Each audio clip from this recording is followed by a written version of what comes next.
Bonjour tout le monde et bienvenue dans cette nouvelle vidéo qui fait suite sur le cours d'électrostatique. Aujourd'hui, on va aborder ce qu'on appelle le théorème de Gauss.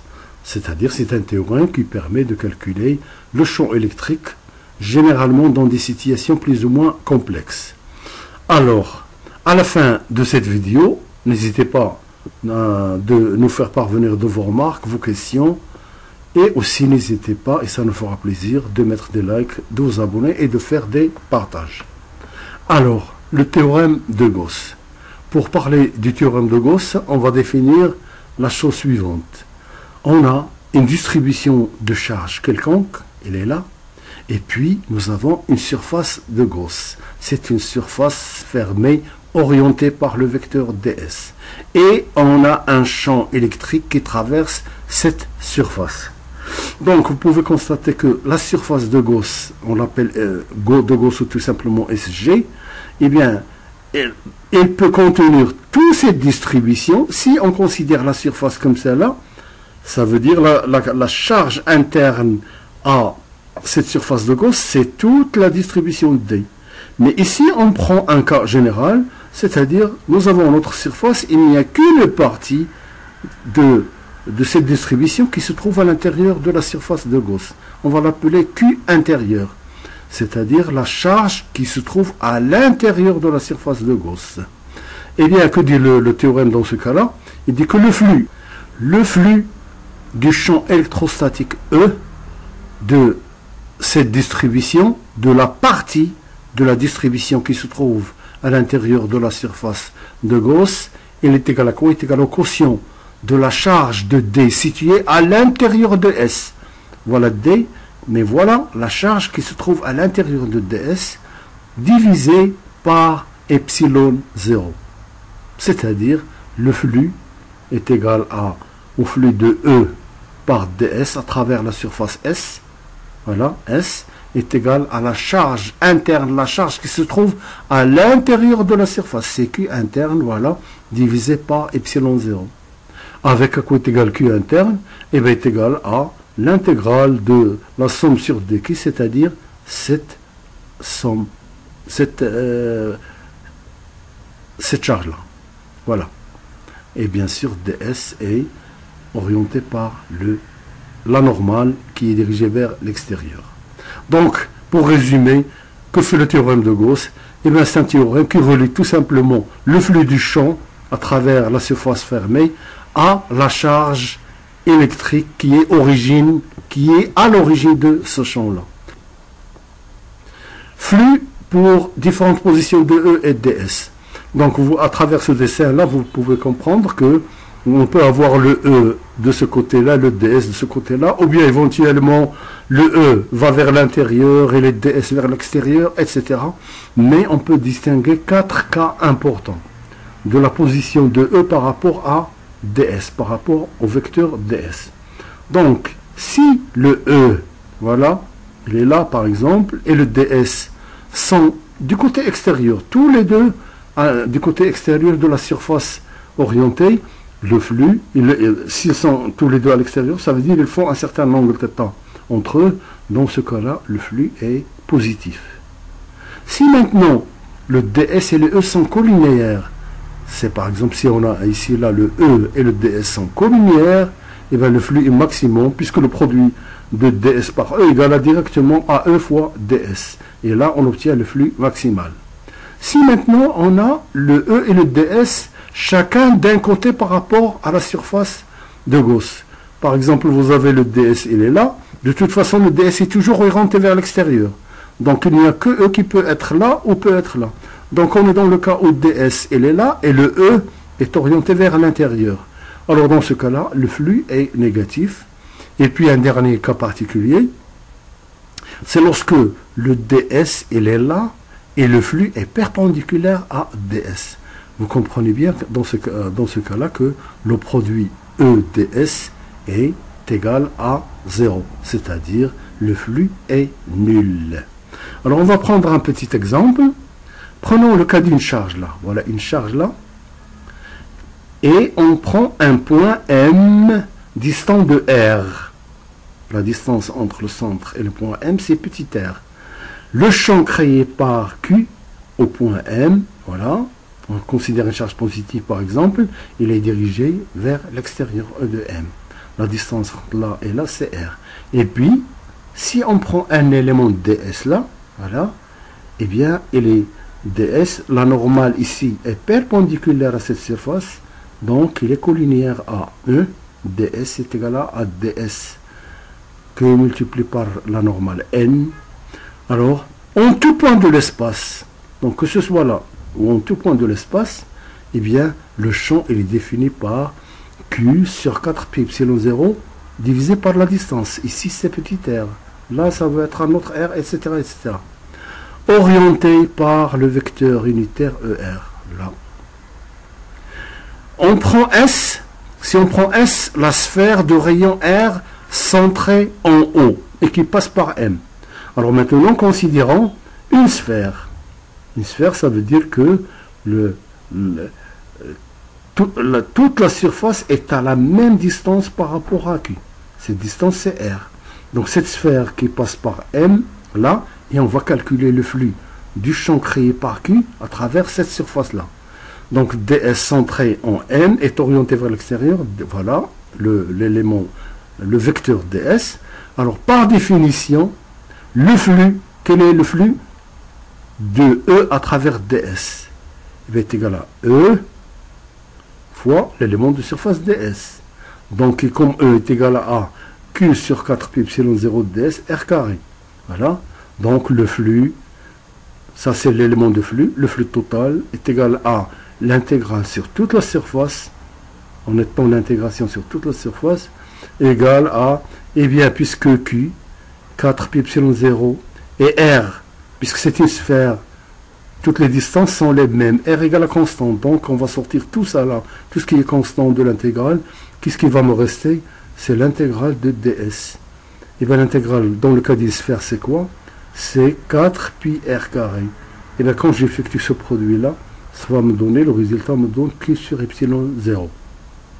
Donc voilà un exemple. Le flux est égal à, dans le cas d'une charge, il va être égal à la charge qui a créé le flux divisé par epsilon 0. Alors maintenant, on va étudier des propriétés qui vont nous permettre de simplifier le problème. Alors particulièrement, l'invariance et la symétrie en électrostatique.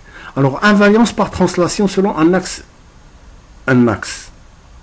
quelconque dans la distribution là. Donc, si une distribution a un axe suivant lequel une translation ne change rien physiquement à celle-ci, on voit depuis un point M et depuis M', image de translation de M, la même distribution. Ça veut dire quoi là? Ça veut dire voilà. J'ai cette distribution-là. Je suis au point M. Voilà. Et bien si je translate cette distribution, je la translate, voilà, suivant Z, d'une distance quelconque, j'arrive au point M'. Si la distribution, je vois cette distribution là, comme je la vois ici, n'a pas changé, ça veut dire que finalement, ce déplacement n'a pas eu d'effet sur la distribution. Ça veut dire tout simple, ça veut dire physiquement le problème est toujours le même. Donc, ça veut dire que le champ électrique est indépendant de l'axe de translation. Ça veut dire indépendant de Z. Si le champ est exprimé en coordonnées cartésiennes, par exemple là, E c'est une fonction de x, y, z, d'après ce qu'on vient de voir, il y a invariance par rapport au déplacement, aux translations suivant Z. Donc, on peut éliminer Z. Ça veut dire tout simplement que E ne dépend pas de Z.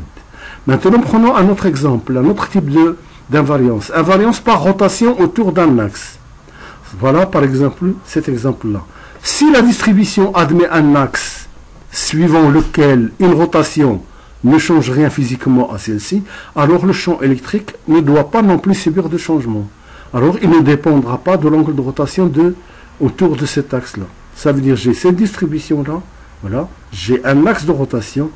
Si je fais une rotation de mon système d'un certain angle ou d'un angle quelconque, la distribution ne changera pas. J'ai toujours la même distribution. j'ai toujours le même problème physique. Ah ben alors, ça veut dire que dans ce cas-là, le champ va être indépendant de cet angle-là. Donc si mon champ est exprimé en coordonnées par exemple cylindriques, ça veut dire que mon champ va être indépendant de θ. Et la même chose, si j'ai par exemple une sphère, dans le cas d'une sphère, voilà, et bien je fais des rotations, etc., etc., et le problème va être simplifié, par exemple dans le cas d'une sphère, par rapport à θ et par rapport à φ, etc., etc. Donc ça c'est en ce qui concerne ce qu'on appelle les invariances.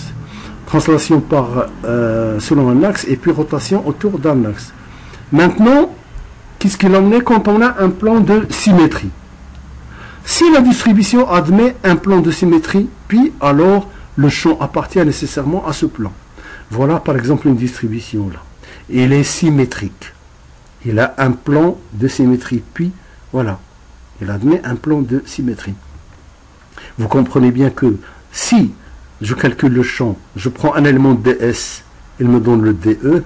Si quand le système est symétrique, je prends un ds symétrique, il va me donner le même DE, mais dans ce sens-là. Et chaque fois, à chaque ds correspondant symétrique, il va donner un DE là et un autre de l'autre là. Et le résultat est toujours porté par cet axe-là, c'est-à-dire par ce plan-là. Donc, si la distribution admet un plan de symétrie pi, alors le champ appartient nécessairement à ce plan. Ça veut dire que le champ résultant appartient à ce plan de symétrie. Si maintenant, on a un plan dans ce qu'on appelle d'antisymétrie, c'est-à-dire, je considère cette configuration, on a symétrie géométrique, là, donc on a un plan de symétrie P', là, que en réalité on appelle plan d'antisymétrie.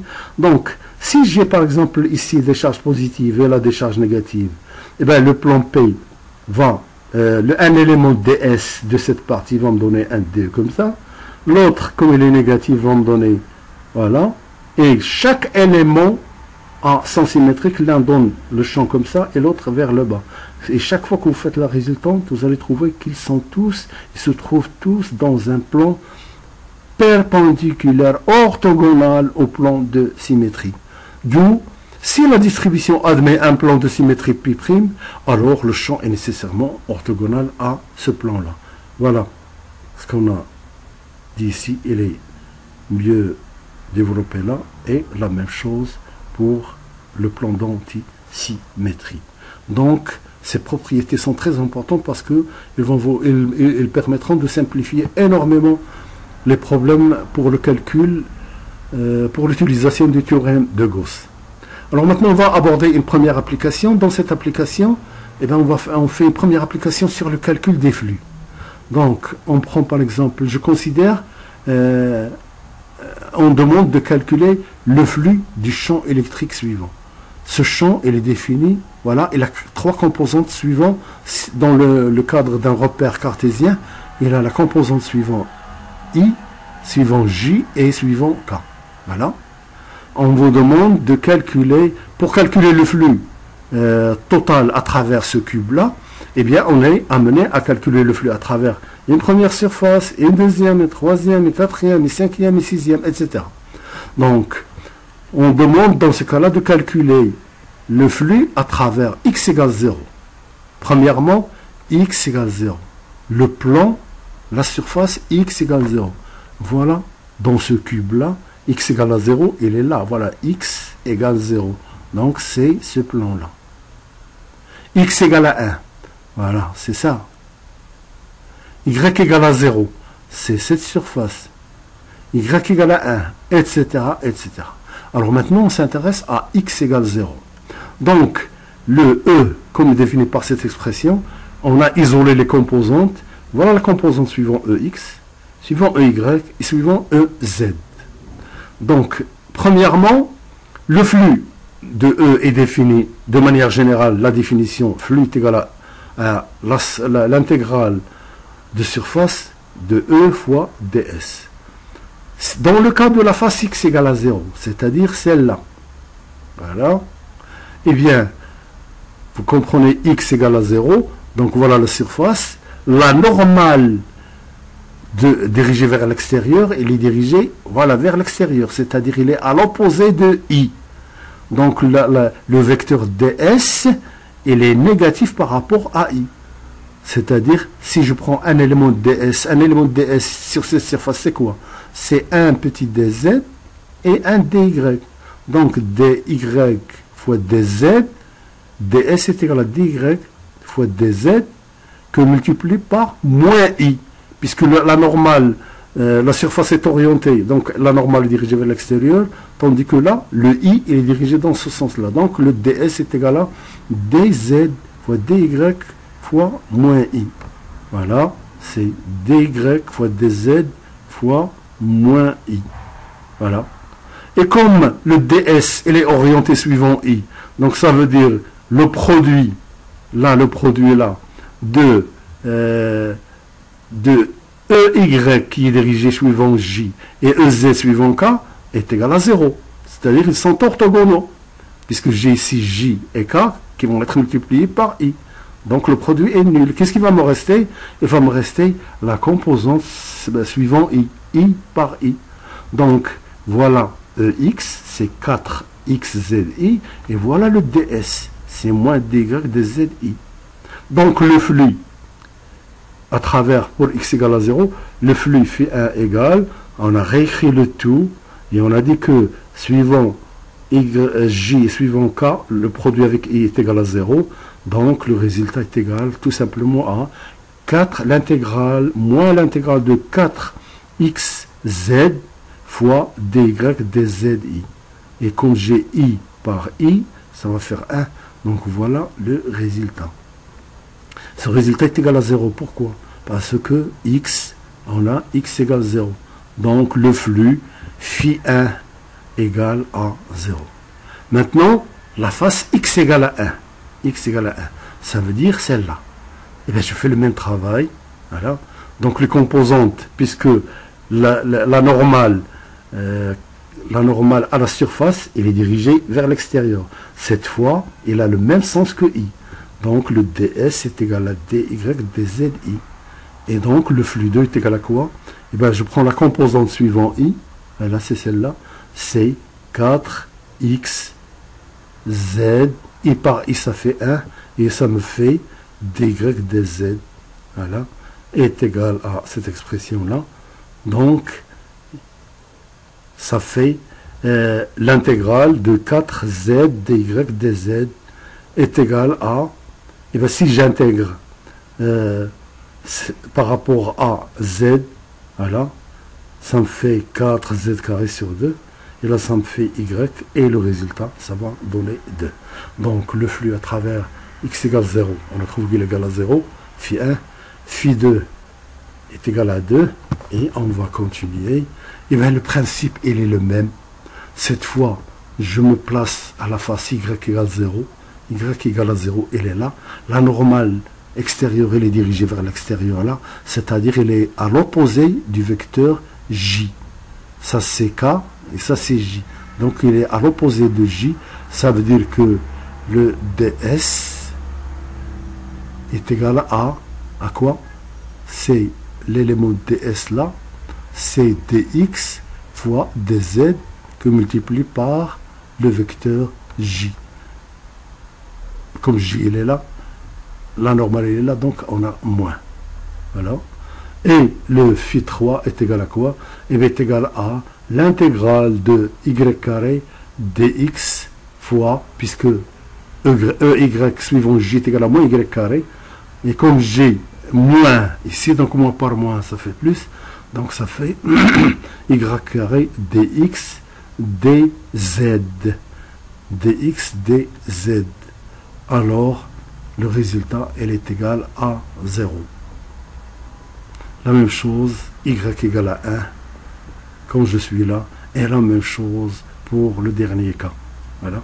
Donc, et bien, quand je calcule le flux total est donné par 2 moins 1 plus 1 demi plus est égal à 3 demi. Donc ça, c'est un exercice pour vous familiariser avec le calcul du flux. Alors, maintenant, on va passer à une deuxième application dans laquelle on considère un fil infiniment long. Voilà. Fil infini. déterminer le champ électrostatique créé par un fil rectiligne infini, uniformément chargé, de densité de charge lambda, donc il a la même densité de charge lambda partout, en tout point de l'espace en dehors du fil. Donc vous avez le fil qui est infini, on vous demande de calculer le champ en un point quelconque dans l'espace qui entoure ce fil-là. Eh bien, compte tenu de la configuration de notre système, on va se placer dans le cas d'un repère cylindrique. Regardez là, j'ai le fil et je dois déterminer une surface qui va me permettre de calculer le flux créé par ce fil ou bien par une partie de ce fil. Donc vous comprenez bien que si je mets un carré, c'est pas pratique.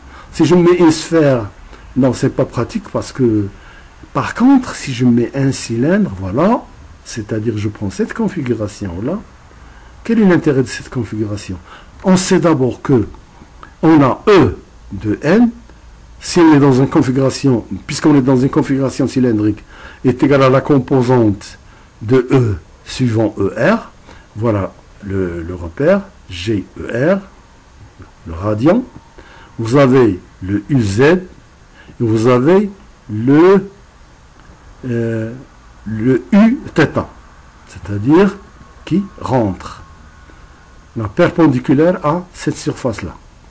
Donc, l'expression de EM dans ce cas-là s'écrit ER, UR, plus la composante suivante U-θ, plus la composante suivante Z. Et bien maintenant, on va étudier les symétries. Donc, le plan M, UR, UZ. Le plan, voilà M. UR, UZ. Ça veut dire ce plan-là. Cette surface-là. Est un plan de symétrie, donc E appartient à ce plan. Donc ça veut dire, d'après ce qu'on a dit tout à l'heure, puisque c'est un plan symétrie, donc E appartient à ce plan. Ça veut dire que le champ E, il est forcément dans ce plan-là, cette surface-là. Voilà. Alors maintenant, le plan M, UR, Uθ. Le plan M, UR, Uθ. Ça veut dire c'est le plan perpendiculaire au fil. Eh bien, est-ce que ce plan est un plan de symétrie? Ben oui. Si je prends un plan comme ça là, voilà, ça veut dire que j'ai défini une moitié vers le haut et une moitié vers le bas. C'est un plan de symétrie. Donc, dans ce cas-là, E, puisque c'est un plan de symétrie, ça veut dire que E appartient à ce plan-là. Donc, pour mieux expliquer ça, regardez. Voilà mon fil. Voilà mon point M. Voilà mon repère UR, Uθ, UZ. Alors, qu'est-ce qu'on a dit?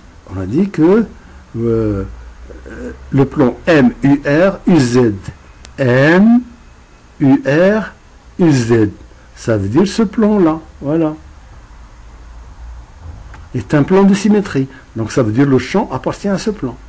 On a dit que le plan M, UR, Uθ. M, UR, Uθ. Ça veut dire ce plan-là. Qui est perpendiculaire à celui-là.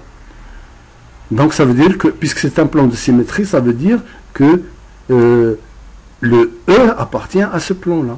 Donc ça veut dire E appartient à ce plan vertical et à ce plan horizontal. Voilà. Donc le champ est défini comme ça. Il est radial par rapport au fil. Donc le champ E est dirigé suivant UR. Ça veut dire que le résultat de ces analyses-là montre que dans ce cas-là, le E ne dépend que de la composante ER, c'est-à-dire il est dirigé suivant UR là. Donc si on est là, ben, il va être dirigé comme ça, toujours horizontalement. Là, comme ça, etc. Ça veut dire, dans un plan horizontal, le champ est toujours contenu dans ce plan et il est dirigé vers toutes les directions. Alors maintenant, étude des invariances. Il y a invariance de la distribution de charge par translation selon OZ. Donc, voilà ma configuration, la distribution. Par translation suivant OZ. C'est-à-dire, cette configuration, je la déplace là. Je vais voir la même chose, puisque le filet est infini. Je suis là, je vais avoir la même chose. Donc, ça veut dire que E ne dépend pas de Z. Maintenant, si par rotation autour de l'axe EZ, cette configuration, je fais une rotation là, eh bien, ça veut dire je vais horizontalement faire tourner, par exemple, ce repère-là. Je vais me trouver là. Eh bien, quand je suis là, je vais voir toujours la même chose par rapport à ce qu'il y a avant. Ça veut dire que le système n'est pas sensible à la distribution, ou bien le système physique est insensible à la rotation. Donc, ça veut dire que E ne dépend pas de θ. D'où la conclusion, ça veut dire E de M est égal à E de R fois UR. Ça veut dire tout simplement, voilà, pour ce fil-là, le champ est toujours radian, suivant UR, comme ça. Sur un plan horizontal, il est dirigé comme ça, là, partout. Voilà, donc, appliquons maintenant qu'on a compris comment, on a compris la situation de notre distribution, et bien on va appliquer le théorème de Gauss. Alors, qu'est-ce qu'il faut choisir dans ce cas-là comme surface? Et bien, toute cette étude est faite pour justement nous simplifier la tâche et nous permettre de choisir la surface la plus simple. Eh bien, la surface la plus simple, c'est de prendre d'abord une surface qui soit tout le temps perpendiculaire à E. Voilà. Donc, si je prends puisque c'est un fil, ici, je vais prendre, disons, une surface perpendiculaire là. Puis, si je fais une petite rotation là, je vais prendre une autre surface, voilà, mais qui est cylindrique, etc. Donc, si je fais le tour du fil, ça veut dire que je suis amené à prendre une surface cylindrique. Donc, je vais avoir une surface cylindrique, et en tout point de cette surface cylindrique, le champ E est perpendiculaire, voilà, le champ est perpendiculaire à la surface. Donc, le E, il est radian, voilà, et le ds, voilà, il est le même. Donc, je suis à la même distance partout par rapport à l'axe. Le ds est partout perpendiculaire et donc E est collinéaire à ds et le produit est simple. Maintenant, il me reste comment fermer ce cylindre-là.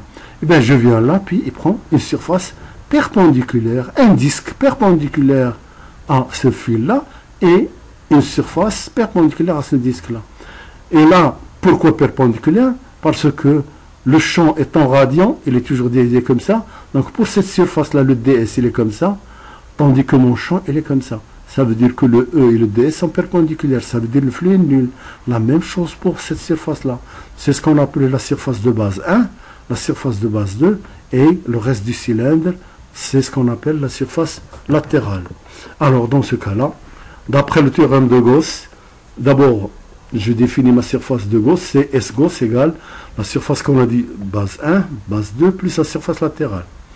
Le flux à travers la surface de Gauss, qui est une surface fermée, orientée, est égal à E ds, est égal à Q intérieur sur epsilon 0.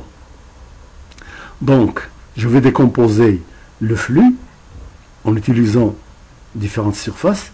Donc, je vais avoir le flux à travers ds, qui est la base 1, cette surface, plus la surface latérale, le flux à travers la surface latérale, c'est-à-dire ce qui tourne, la surface autour du fil, plus la surface de la base 2. Voilà, ici. Sur les surfaces de base, on a dit que E, le E il est toujours dirigé comme ça, est perpendiculaire à ds, que ce soit là ou bien là. Donc ça veut dire les deux flux sont nuls. Sur la surface latérale, qu'est-ce qu'on a? Eh bien, on a E que multiplie par E est égal à E de R, puisque ça dépend de est-ce que ma surface elle est là, ou bien là, ou bien là. Donc, elle dépend de R. E de R fois UR, voilà, qui est perpendiculaire à l'axe du fil. Donc, l'intégrale, cette intégrale de Gauss est égale à l'intégrale de la surface latérale, qui est égale à E de R, puisque E de R, là, par rapport au cylindre, cette distance est constante, elle est la même, que ce soit là, soit là, etc. Donc E de R est constant, et il me reste à intégrer sur la surface, c'est-à-dire 2pi, voilà, 2pi R fois H. C'est un cercle fois H. Alors, car E est constant, donc l'intégrale de E de ds égale 2 pi r, etc. Et qu'est-ce qu'on a dit? On a dit ce flux-là est égal à Q intérieur sur epsilon 0. Ça veut dire ce résultat qu'on vient de trouver est égal à Q sur epsilon 0. À quoi est égal Q interne? Ça veut dire c'est la charge du fil entre ce point-là et ce point-là. C'est cette charge qui se trouve à l'intérieur du cylindre. C'est quoi? Comme c'est linéique. C'est lambda fois H. Voilà. Donc Q intérieur égale lambda fois H. Et maintenant, je prends ce résultat-là, est égal à lambda H, c'est Q intérieur divisé par epsilon 0. D'où E de R égale lambda sur 2 pi epsilon 0 R. Et comme il est dirigé de manière radiale suivant UR, donc le vecteur champ électrique est égal lambda sur 2 pi epsilon 0 R UR. Voilà, on aura d'autres exemples plus compliqués dans les vidéos d'exercice. Alors sur ce se termine cette vidéo. Merci et à plus.